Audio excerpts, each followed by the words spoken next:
Okay sir. ஆனா இல்ல, நான் என்ன கேட்கறதுன்னா, ஏற்கனவே இந்த நடிகர்கள் வந்து ஏற்கனவே 2 நடிகர்கள் வந்து களத்துல எம்ஜிஆருக்கு பிறகு புதிதாக கட்சி தொடங்கியதுல நடிகர் சிவாஜி கணேசன் வந்து அதை பெரிய வெற்றியை பெற முடியல. ஒண்ணு. 2வது, நம்ம கமலஹாசன் மற்றும் ரஜினிகாந்த் கட்சி தொடங்குவதாக சொல்லி அதை தொடங்காம போயிட்டாரு. இவங்க வந்து கமலஹாசன் கட்சி ஆரம்பிச்சிருப்பது மற்றும் மற்ற நடிகர்கள் கட்சி ஆரம்பிப்பதும் ரொம்ப பெரிய அளவுல வெற்றியை பெற முடியலையே. நடிகர் விஜயால அந்த வெற்றியை ஈட்ட முடியுமானா 2026 சொல்லிட்டீங்க நீங்க. அதுல நான் ஒன்னும் அந்த வாதத்துக்குள்ள மறுக்கல.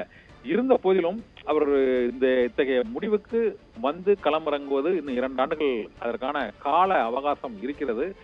நான் என்ன கூறுகிறேன் என்றால், நீங்கள் அதிமுகவுக்கு, இந்த ஒன்றுபட்ட அதிமுகவுக்கு 30% வாக்கு ஓகே. ஆனால் அடுத்த சட்டமன்ற தேர்தலுக்குள் இந்த அதிமுக ஒன்றுபடாது என்று நாம் கூற இயலாது. இருந்த போதிலும் இந்த 2 சித்தாந்தங்களுக்கும் 2 கட்சிகளுக்கும் இடையே, திமுக அதிமுக இடையே 30% இருக்குங்கிறது ஓரளவு உறுதியானதுதான். இதை மீறி அந்த மீதி இருக்கக்கூடிய அந்த ஒரு 40% பல்வேறு கட்சிகள் பங்கிட்டிருக்கக்கூடிய சூழ்நிலையில் பாட்டாளி மக்கள் கட்சி, தேமுதிக மற்றும் பல்வேறு கட்சிகளும் வாக்கு சதவீதங்களை ஒவ்வொரு தேர்தலிலும் ஒவ்வொரு விதத்தில் இந்த சதவீதத்தில் பங்கிடுகிறார்கள். விஜய் புதிதாக இந்த முதல் தேர்தலில் எத்தனை சதவீதத்தை பெற முடியும்னு நினைக்கிறீங்க சார் நீங்க? இல்ல, நீங்க சொல்லக்கூடிய அந்த கிரே ஏரியாவில தான் நாம ஆர்கியூ பண்ணோம். உங்க கருத்தையை நான் மதிக்கிறேன். ஏன்னா அது கிரே ஏரியா தான்.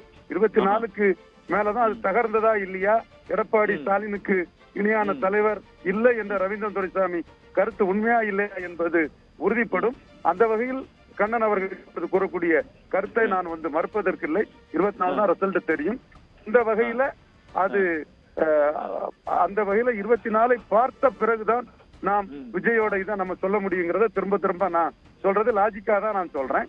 மற்றபடி விஜயோட கம்பாரிசன்ங்கிறது சிவாஜியோடையோ, சரத்குமாரோடையோ, ராஜேந்தரோடையோ, பாக்கியராஜோடையோ, ராமராஜனுடையோ, SSRோடையோ, மக்கள் தலைவர் எம்ஜிஆரோடையோ ஒப்பிடுவது சரியாக இருக்காது.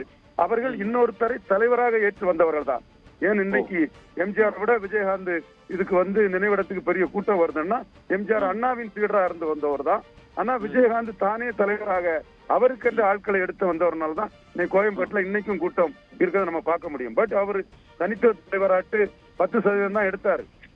அந்த கம்பாரிசன்ங்கிறது கமலஹாசன் விஜயகாந்தோட தான் இந்த ஒப்பீடு சரியா இருக்குமே தவிர, ராஜேந்தர் எம்ஜிஆர் போன்ற அண்ணாவை, கலைஞரை, எம்ஜிஆர் கூட கலைஞரை ஓரளவு தலைவரா அண்ணா மறைவுக்கு பிறகு ஏற்றுக்கொண்டவர் தான். ஒரு கட்சியில் 50% வாக்குகளை பெற்று அந்த கட்சியை பிளந்து வந்தவர் தான் எம்ஜிஆர். அவர் நடிகராக இருக்கலாம், ஆனால் அவர் திமுக பொருளாளராக, திமுகவின் நம்பர் 2 இருந்து கட்சி ஆரம்பித்தவர். அதே மாதிரி சிவாஜி கணேசனும் காங்கிரஸில் இருந்து நாமினேட்டட் ராஜ்யசபா ஆகி தேசியத்தில் இருந்து கடைசியா தமிழக முன்னேற்ற முன்னணி ஆரம்பித்தவர். ராஜேந்தர், பாக்கியராஜ் இவர்களை ஒப்பிடுவது கரெக்டாக இருக்காது.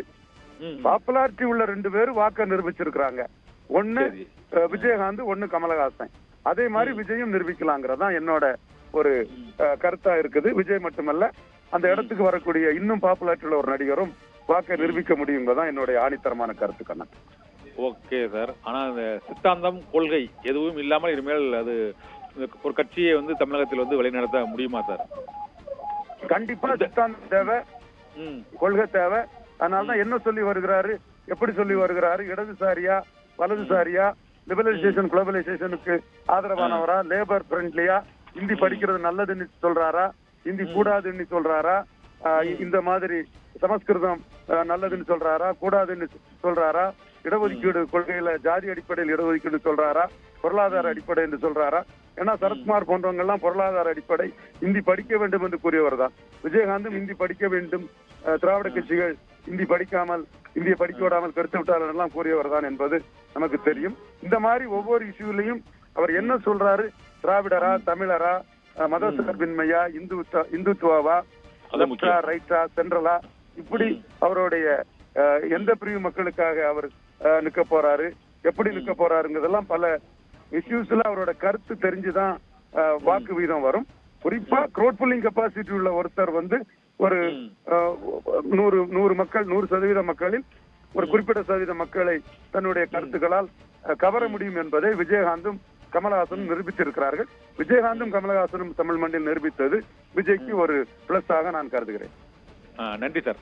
நடிகர் விஜயின் அரசியல் பிரவேசம் தொடர்பாக பல்வேறு கருத்துக்களை எங்களோட பகிர்ந்து கொண்டமைக்கு மிக்க நன்றி சார். நன்றி.